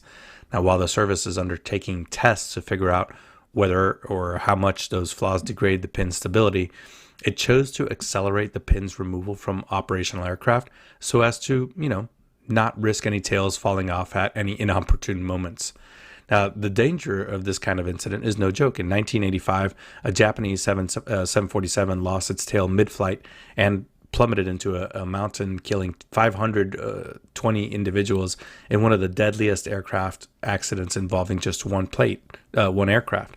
Now, the culprit in that case was an explosive decompression of a stress fracture incurred from a prior tail collision. So that said, the Air Force deems the risk of a pin-related accident low enough that aircraft with faulty pins were authorized to fly to the maintenance depot to have them replaced. Now, no mishaps due to these pins have been reported so far. Fortunately, determining whether one of the problematic pins is installed only requires a 30-minute inspection in which a cover plate is removed in order to inspect the pin head. Now, according to the Omaha World Herald, February 19th, all of the WC-135 and RC-135 surveillance jets based at Offutt Air Force Base in Nebraska were reported verified not to use the suspect pins, and they were able to resume flight operations. That included 2 of the very specialized Cobra Ball aircraft that were sent on February 20th to observe a failed test of Russia's latest silo-based nuclear missile. That aircraft actually measures telemetry off of foreign missiles, or even friendly missiles. However, at least one of the 7 RC-135s undergoing a routine overhaul in Texas did require a pin replacement. Now, as you guys know, the KC-135 is based on the 4-engine Boeing 707. That's been around since 1958. Inevitably, there have been constant issues that have arisen with this aircraft, and we've said on the show a couple times that this may be one of the contenders for the first military aircraft to reach 100 years in service. Now, that being said, not all of the aircraft are 100 years old, of course. Just the concept of the airframe, or the design of the airframe is. Most of these aircraft were produced in the 60s and the 70s and even into the 80s. And there's even some newer ones that have been, most of them have been re-engined and everything. But as you can imagine, losing an aircraft to something like this would be catastrophic. But at least the inspections are working and they are identifying some of these faulty or potentially faulty items. AC-135 was based on the 707, wasn't it, Nev? Yes. The 707. obviously with a slightly different engine powering that than the original 707 had. But yeah, been around a lot of years, and there's quite a few of these based at Mildenhall. Actually, quite a lot of these are over at RAF Mildenhall, and they come over here quite frequently. You'll see them flying over here, going to and from Europe. So yeah, and you can hear them, I presume, as well. And you can definitely hear them. Yeah, they normally come down fairly low, just towards the back. Actually, more towards where you are, Matt, in the area is to really? When they fly over. Yeah. So you can see these, and yeah, it's good to see them. Good to see them. Next up, Armando's got a story from flightglobal.com, and this particular story is all about Pratt & Whitney starting to modify the F-135s to address an issue prompting the F-35's partial grounding. This next military story is from flightglobal.com. Pratt & Whitney has started modifying some engines in some Lockheed Martin F-35s to address an issue that had left many of the fighters grounded in recent months in many air forces. Pratt & Whitney Vice President of F-135 programs, Jennifer Latka, said this week of the engine modification, "What we have done now allows the fleet to fly safely and allows us to continue deliveries." Pratt & Whitney is now implementing the change on fielded power plants, she adds. "For sure, we are going to be retrofitting some jets." Now, the U.S. Department of Defense grounded an undisclosed number of F-35s after a Lockheed-owned F-35B, which is the vertical takeoff and landing variant of this fifth-generation fighter, crashed publicly on the 15th of December last year in Fort Worth, Texas. Now, the pilot ejected after seeming to lose control just as the aircraft was touching down after a vertical descent. Now, the incident also prompted Lockheed to halt F-35 deliveries overall. Now, the U.S. government's F-35 Joint Program Office said later that the crash resulted from a harmonic resonance issue affecting the aircraft's Pratt & Whitney-made F-135 engine. Latka said, "Think of it as a vibration," noting that the problem arose after the F-135s had logged more than 600,000 hours of flight time. Now, this issue occurs at a certain frequency and at a certain amplitude when multiple parameters converge to create a very rare system phenomenon, according to her. Now, harmonic resonance is not an unknown engine issue, but the specific incident raised some new design learning, according to Latka, and to some degree they have dealt with this before, but there were some new aspects to what happened in December. Pratt & Whitney has since developed a fix which it incorporated into new production engines ahead of resuming F-135 engine deliveries on the 18th of February. Now, the company is now making the update to some already in-service affected F-35s. She said that they were able to quickly develop a very elegant, immediate resolution that allows the pilot to fly safely. She described that update as a relatively quick fix, adding that they're not going very deep into the core of the engine. Latka did decline to provide any more details other than that, nor to say whether Pratt & Whitney intends to retrofit engines across the entire F-35 fleet. Now, the JPO also declined to disclose any more details about this problem or the solution. Now, the actions that the government and industry teams are taking will ensure the incorporation of mitigation measures that will fully address and resolve this rare phenomenon in the impacted F-135 engines, according to that Joint Program Office. Now, this is very important. This is an issue that actually in the Reno air races we face because our aircraft that we are running are often kind of off the reservation. So the engines are often Continentals or Lycoming, normally aspirated, sometimes turbo-powered or turbocharged engines, and they're running at RPMs that are way above what the manufacturer even tested. And keep in mind that we've talked about on the show that what they publish in the handbooks, those engines and engine components have usually been tested anywhere between 30 and 50% more stressful than what they publish in the handbook. At the Reno Air Races, because it's pretty much experimental racing, both the engines, the components, the propellers, everything is running at a much higher, much stressful situation. And one of the problems that we faced is this harmonic resonance, this harmonic frequency that develops, in our case, in the propeller blades. And at certain combinations of the crankshaft turning and the propeller turning, this can actually degrade the structural integrity of these propellers, whether they be composite propellers or they be metal propellers.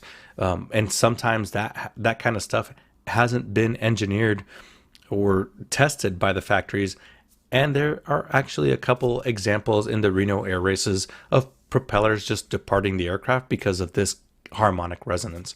So it is not a new problem. It just happens to be a newly discovered problem in the F-35 and the F-135 Pratt & Whitney engines.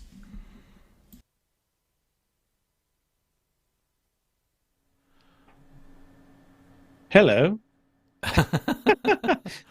I thought. Remember, you had the time coming up, and we've got a minute left. I thought we've got a minute left of this. Okay, something happened. Something happened there. We are having some technical problems in the studio. We're doing our best to soldier on. So apologies. But getting back to that story, though, right? I've got a brilliant fix. Now let's just take all the engines out of the F-35s and go back to good old-fashioned prop piston engines. Hey, Nev. Well, yes. Huh? Well, they did have their own levels of unreliability back in the day, of course. Yeah, but they were fairly bulletproof. You know, you didn't see hundreds of stories on Flight Global back in 1940, or did you? No, but that's because it was before the internet. And before it was called Flight Global as well. Right. Yeah, small details, absolutely. Actually, going slightly off topic, did everybody see that ridiculous headline that was, I think it was simpleflying.com, that ridiculous headline that I think it was saying that something about losing 50% of the power if you lost one of the engines. Yes. Like out of the, one out of the two engines, which I think is like, I mean, my maths is terrible, don't get me wrong, but I think even I managed to work that one out. That made it to one of the biggest Facebook groups that I'm a member of on Facebook. One of the the commercial aviation Facebook groups, and someone had screenshotted that particular story and posted it on there, and they'd literally highlighted that piece that said, a twin-engined ETOPS airliner loses 50% of its power when it loses one engine. And then there was lots of people who were commenting on there saying, well, how about a TriStar, or not a TriStar, or a DC-10, or maybe, something else that's got...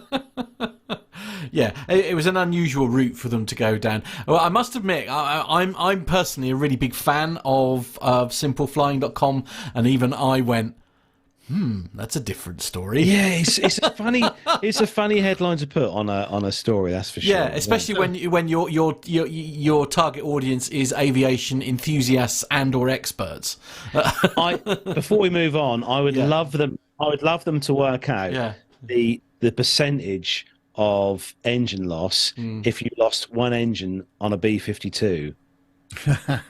Considering you've got 8 engines on there. So if you lose one engine out of 8, the percentage of power loss. I mean, I'm going to guess you'd lose 1/8 of the power. That's what I would suggest. But... I want percentages, Matt. I need percentages. Okay. All right. 12.5%, John is saying. There we go. Because he's very quick at maths, thanks goodness. But I mean, even the person who wrote the article, John's saying it's not as hard to do. For me, it's hard to do in my head. So I appreciate that. Maths. But, it is maths. I'm not very good at that. Just going back to obvious things. Good to see that Neil Cloughley is getting with the programme over on LinkedIn. Our good friend from Duxford, from Faraday Aviation. Somebody on LinkedIn is selling an Airbus A320-200 manufactured in 2012, which is great. Unfortunately, he has posted an incorrect picture, and Neil rather correctly says maybe a stock A320 image would be better than a Boeing 777. It was the response, though, from the organisation that melted my mind. The response from the organisation, who should remain nameless, but I'm sure you can find it on LinkedIn. Yes. The response to Neil was, "Of course, sir. Thank you for highlighting this. We will consider using appropriate images next time." Well, the correct manufacturer might be a starting point. Absolutely. Yeah, not even the correct... At least, you at least want to be the correct manufacturer. Never mind, different variant I'll tolerate, but like... I know we are not a 150 million% polished show, and we do get things wrong How from day very to day, dare from you. time to time. But can I just say, and this is testament to you, Matt, actually, it's very rare that we put the wrong picture. It's not up on the testament to me screen. at all. It is testament to, Well, to John. John, our producer, who makes Yeah. sure that the appropriate images are given to me, because I wouldn't be able to tell the difference from one or the other. I would be making those serious media files. But if you are an aviation, media outlet of some description, the very least you can do is check to make sure you've done the thing. And going back to the story we were talking about earlier, the one with the 50%, losing 50% energy was written by a gentleman who had a PhD in everything. Oh, But anyway, there we go. What- we what, are slightly... a PhD in orange squash. Yes. Anyway, that'll be- moving yes, on. Yeah. In aerospace engineering, yeah. Anyway, last story before someone comes after us with an email is from Armando, and the last story is from the aviationist.com, and it's all about the F-35C mishap, which happened on the USS Carl Vinson, which was caused by pilot error, I should say, after the Sierra Hotel break. Now, this last military story is a pretty significant update from something we covered last year. From aviationist.com, a year after an F-35C Lightning II suffered a ramp strike on the USS Carl Vinson, resulting in the loss of the aircraft and multiple sailors being injured. Now, the findings of the investigation are now public, as well as some of the detailed circumstances of this mishap.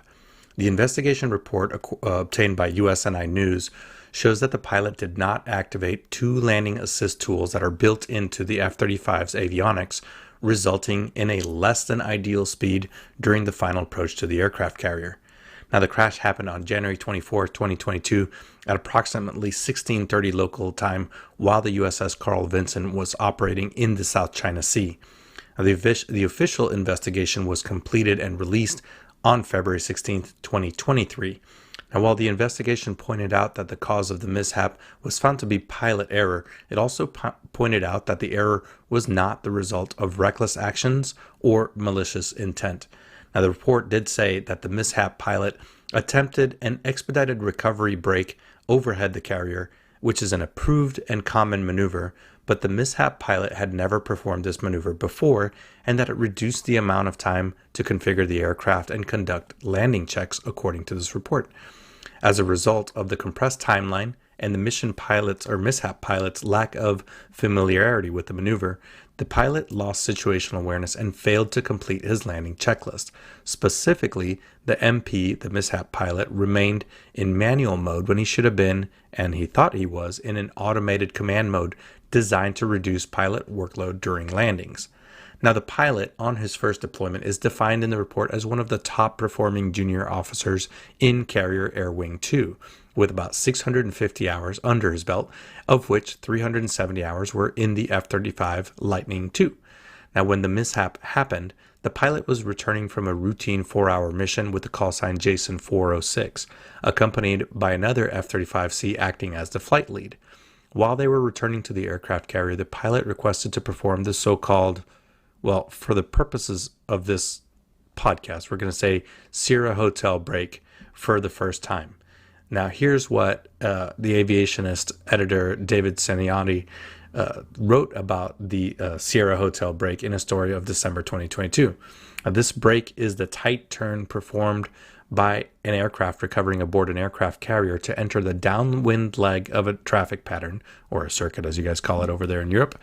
Generally speaking, based on the NATOPS manual, a standard approach would see the aircraft entering the traffic pattern at the initial, which is about 3 miles astern of the boat at 800 feet, wings level, paralleling the magnetic heading of the ship's course. Now, it's worth noting that the final approach heading is not the same as the BRC because the landing deck is angled off the direction of the boat, which way it's traveling. Now, the brake is usually performed as the aircraft overflies the deck for or further upwind. But if the turn is carried out with extra speed or right at or slightly aft of the ship, then it's called a, Sierra Hotel brake. The SHB adds more stress on the pilot. As the landing becomes a little bit more difficult, there's little room to fix anything during the approach, as this becomes a continuous 360 degree to the landing. Now, the report goes on detailing the events that led to the mishap. I'm kind of abbreviating it for the show, but Jason 406, the aircraft, initiated the brake while over the landing signal officers, the LSO's platform, with flight data showing 400 knots calibrated airspeed, a 7G brake while in maximum afterburner. Now, the throttle was placed to idle after about 30 seconds from the brake and was not moved again until 2.6 seconds prior to impact.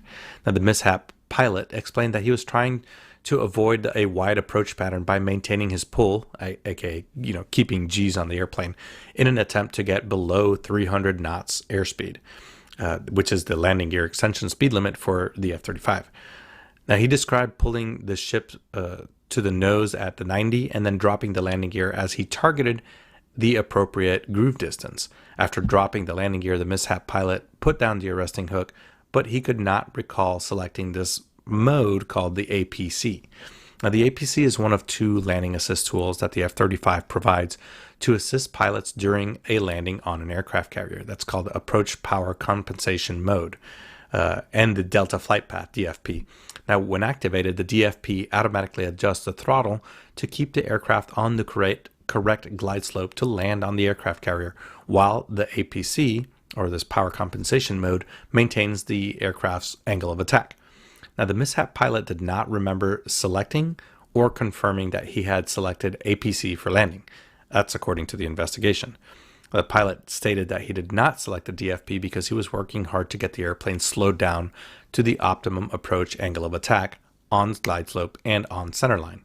Now, in fact, the F-35 was actually flying the approach much faster than intended, adding to the stress of the high-pace maneuver, and the pilot made some corrections to get that aircraft on back into the right flight parameters.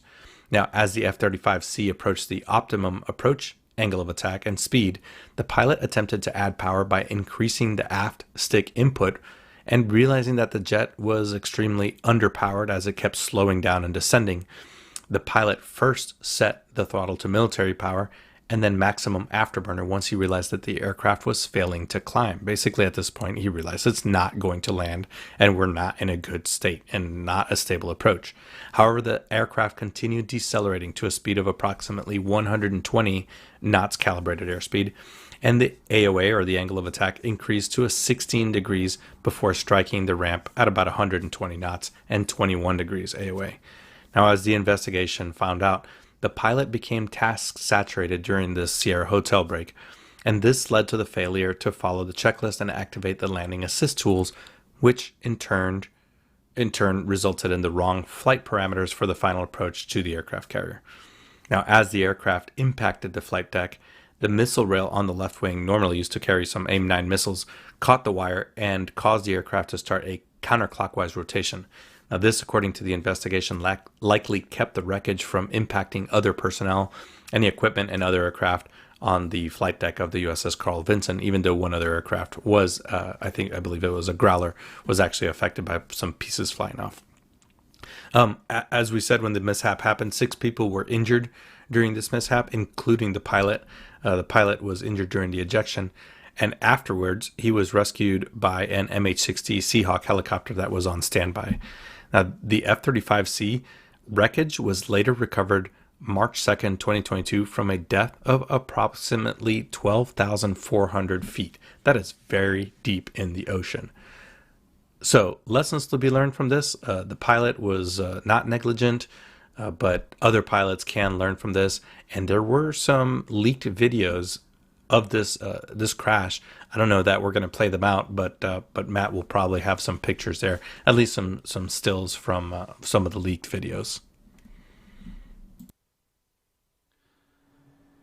Yes, I remember we actually featured this story, I think, in the military news when that broke. I'm fairly sure we did feature this story in the military news when that actually happened. The one on the Carl Vinson, USS Carl Vinson. Because there was a leaked video that was taken on a mobile phone. I remember we had that on the show at the time. But pilot error. See, it does happen. It does happen. Pilot error does happen. But when you look at how advanced these particular, like the F-35 is, when you look on the flight, it's even more, technologically advanced than what is behind me here, the Dreamliner flight deck. Yeah. And there's a lot to do. You know, even though you've got separate LCD or screens displaying information on, there's still a lot to look at when you're operating a fighter jet like that. And yeah, I say just bring back the Spitfire and Hurricane. Makes things a lot easier. Right. Okay. Stick and rudder. Exactly, yes. John. Very true. Stick and rudder. There we go. Yeah. So that's the military news for this week. Big thanks to Armando for putting all those audio bits together for us this week. And it's time for our weekly look at the Caption This Just for Fun. It's safe to say that this week's picture did spark some interest in the social media platforms, and there's been a few comments. And Nev, for the benefit of our audio listeners, could you explain what's going on in the picture, which Matt will pop up on the screen in a moment? For those of you in the YouTube viewing area, you'll be able to see the picture if you missed it on our Facebook page this week. So, Nev, what's going on here? Yes, a rather rotund gentleman in the middle seat of a set of 3 seats on an airline, looking very pleased with himself. But the fellow on his right is struggling with his laptop, and the lady on his left is a bit squashed up against the window. But he's clearly having a good time. He's Eddie somewhere or other, isn't it? Isn't he the world's strongest man at one point? If my memory serves. Oh, is he? I recognise the face. Oh, I didn't know that. Ah, right. Yeah. Okay. I certainly wouldn't want to mess with him. Upset. No, I was going to say, you don't want to you're upset him. Indeed. Anyway, we've got some fantastic captions. I'm still having some problems in the studio here, so I won't be able to see the show notes, I'm afraid. Okay. Just warning you, so it's between you two guys. Right, Nev, I'll kick things off with the first one this week, which is from Nicholas. Nicholas is saying, shortly after this photo was taken, Sir Neville was seen to turn a fetching shade of green, having been refused C1A. John says, following Alaska Air tail strikes, the company have taken drastic measures to move the centre of gravity. Armando, no idea who that chap is. He says, Skyjet flight attendant says, ladies and gentlemen, in accordance with recent changes in regulations, our aircraft is equipped with antisocial behaviour assurance systems. Yeah, I definitely would behave myself. That's a guarantee. Yes. The other John says, Tommy was so proud of how he dominated the space. And this is quite a good one. This is a very important one. Steve says, we really need to get that Antonov rebuilt ASAP. Yes. James says weight restrictions are a thing of the past, and the smile on our passenger's face is a direct result of this change. Welcome to Mesa Airlines. Those are US listeners, you'll know what that's about. Mark says, this is good, I like this one. Mark says, wide body in a narrow body.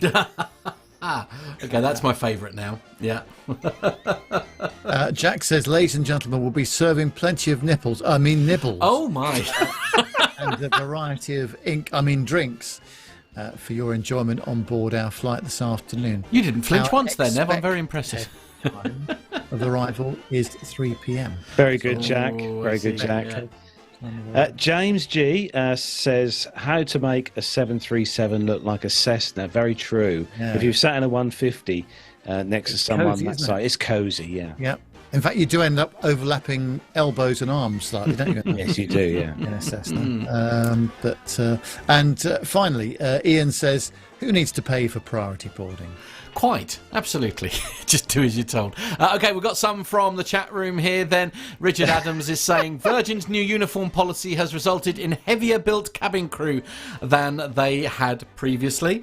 I'll tell you what, if you had crew like him on the flight, well, there'd be no fights. We wouldn't have any Jet 2 stories. We wouldn't have any stories about passengers kicking off on flights. That's true. Richard Adams is also offering, well, you did ask for a laptop seat.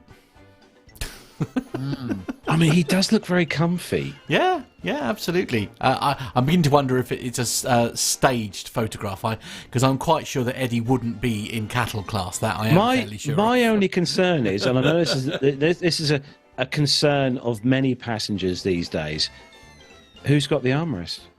Who's armrest? Well, more importantly, where is it? Where is the armrest? Yeah, I think perhaps he should have. Maybe that's why he looks so happy. I don't know. Anyway, he should have had the jump seat. Right. Okay. Yeah. Fair enough. So that is our captionist for this week. Big thanks to everyone who contributed to that. Don't forget to check out our social medias. More info on that at the end of the show for when we are going to post a picture. Normally on a Wednesday, we'll post a picture on our Facebook page for you to all comment on and leave your witty comments on. We try and pick a good picture each week for you to comment on. It's proved to be quite a popular thing. So check out next Wednesday. Around the morning here in the UK, I try and put that on the site, so keep your eyes on our social medias. Now, we had this weekend, just gone on Saturday, we had a big get-together here at PT UK, me, Nev, Matt and Armando, and got together, and we didn't let John in because he does far too much work. We said to John, have a day off, John. We'll have a day off. I mean, John was flying in his defence, otherwise he was flying. He was flying there, I think. But we had a get-together here at my house here in rural Bungay in Suffolk, just down the road from Matt. And we had a good little get-together and chat about what we're going to be doing this year on the show in regards to air shows and meetups. We had a good discussion. We got a few things sorted out. And Nev, you are going to tell our listeners exactly what we are planning on doing this year. Make sure you get your pen and pencil handy and pop these in your diaries if you're listening. Yes, we'll also put this in the show notes as well, I think, so that you can see where we're going to be. We've got some air shows that we're going to be doing this year, and we've got a meetup planned as well. So let's start. We're only going to do this when the weather's nice, we've decided. That's the other thing. And also because all of us are actually quite busy at certain times this year, we've managed to find some dates where we can all get together. So the 11th of June, we are going to be at RAF Cosford for their air show. So put that in your diary. That's I've been to Cosford with Nick previously for one of his talks, but I've never been to the air show there, so I'm looking forward to that. The 9th of July, it's the Wings and Wheels Day at the Norwich Aviation Museum. Now, if you recall, that was the home of our 100th show. That was a very... in fact, just at the time when I started listening to PT UK, when I was a mere listener, and I really enjoyed that, actually. That was good. 14th of September, we are going back to the Jersey International Air Display. We had such a great time there in St Helier last time out. We're going to do it again this year. I think there's lots of good things planned for that. We're going to have a chat with the organisers a bit close to the time. And for the meetup itself, put this in your diary. It's the 17th of September. We'll be at the Battle of Britain Air Show at Duxford. Always a popular venue, so we'd like to do a meetup there. And we'll give you more details near the time. Won't be sort of one of those sort of big planned things, but certainly, we'll get together. We'll be there basically. We'll so if you want to come and join us, have some food and drink between us, and it'll be nice. But so those are the dates: 11th of June at RAF Cosford, 9th of July at Norwich at the Wings and Wheels Day, 14th of September Jersey International Air Display, and the 17th of September Battle of Britain Air Show at Duxford. Look forward to seeing as many people there as possible. And there is a little secret operation that's taking place sort of behind the scenes, isn't there, that we're talking about, of which... Well, we can't talk about that. Well, we can't talk about that. So, no. There's a very cool little secret project that's going on behind the scenes as well, which I can't wait to share with you all because it's going to be an awful lot of fun. Mm-hmm. Yeah, we've got some good stuff planned for this year. And as Nev said... hopefully as many of you can make it over to Duxford for our sort of summer meetup on the 17th of September over at Duxford. Tickets are on sale for that air show online if you've not got your tickets, or if you're like me and Matt and you have your friends of was it the Friends of Duxford? Yes, we've got membership. Our memberships. I think you get a reduced rate on tickets for the air shows. But yeah. Tickets are available to book for that, and also tickets are available to book for the Cosford Airshow as well, and you can buy those online as well. And hopefully that'll be quite a big one for us, because we've not done the Cosford Airshow at PTUK since we've been going. So it's going to be our first time there at Cosford, and both me, Matt, and Nev will be in attendance at Cosford on the 11th of June. So it should be a great day there as well. And it's all hosted by the Royal Air Force as well. So it's going to be a really good display there. And I must say, Nev, you said it earlier, I am very much looking forward to our trip over to Jersey for the air show in September on the 14th. Yes, very much so. We had a great time last time out, and we could not have had better hospitality. They were absolutely very accommodating. So we're going to be in touch with them again soon and see what they've got planned. We've got our flights booked and our hotel booked. So we're looking forward to going back to the island once again this year. Yeah, we certainly will. I will put those dates on our social media page when I get a chance. I'll put those on there for those of you listening to the audio show that may not have heard them. Well, and it'll be in the notes as well. Them down. And it'll be on the show notes for the show as well. So there we go. Loads of stuff happening. Good. I can't wait to see all you amazing listeners at the shows and the meetups when we are out and about. And you can't miss us because, you know, we'll have our PTUK and bits and bobs on as well. Indeed. So, yeah. So, social media links. Nev, for the benefit of those who might not know where we are on social media, where can everyone find us on the social medias? Yeah, look at Facebook, Twitter or Instagram, and you can search for Plain Talking UK.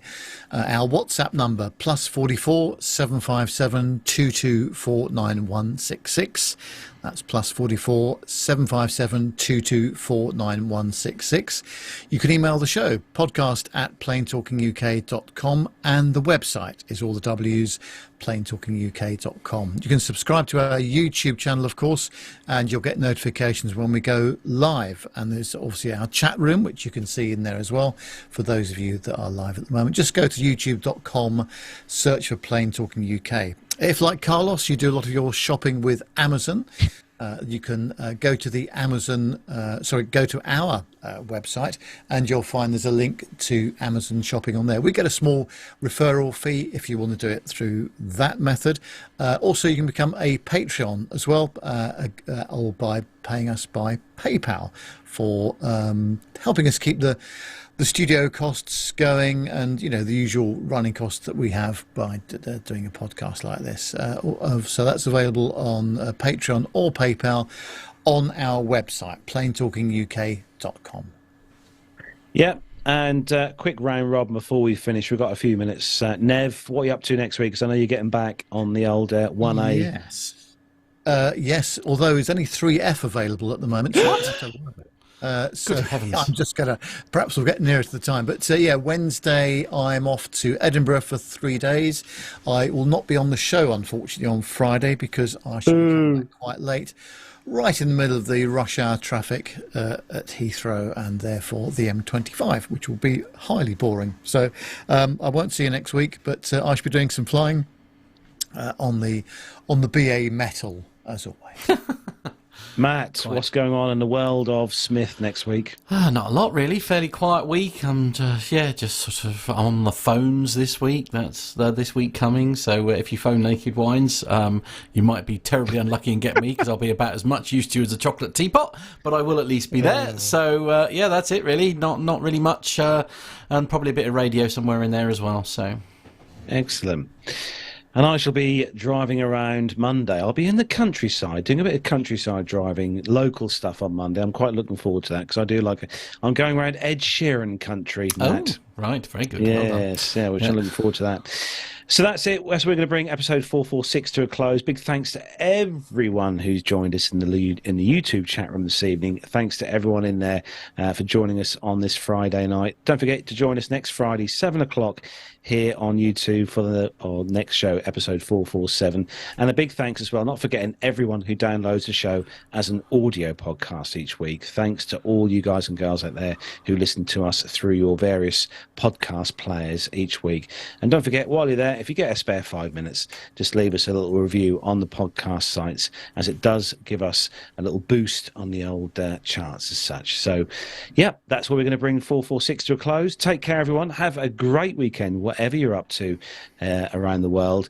So from me, Carlos, here in the home studio in my Oodie, very warm, I will say, from Nev in his glorious studio in Buckinghamshire, and from Matt in his home studio in the PTUK Master Suites, just across the village there, a few roads away. Have a great weekend. Take care, everyone. We'll see you next Friday. Bye, everyone. Bye-bye.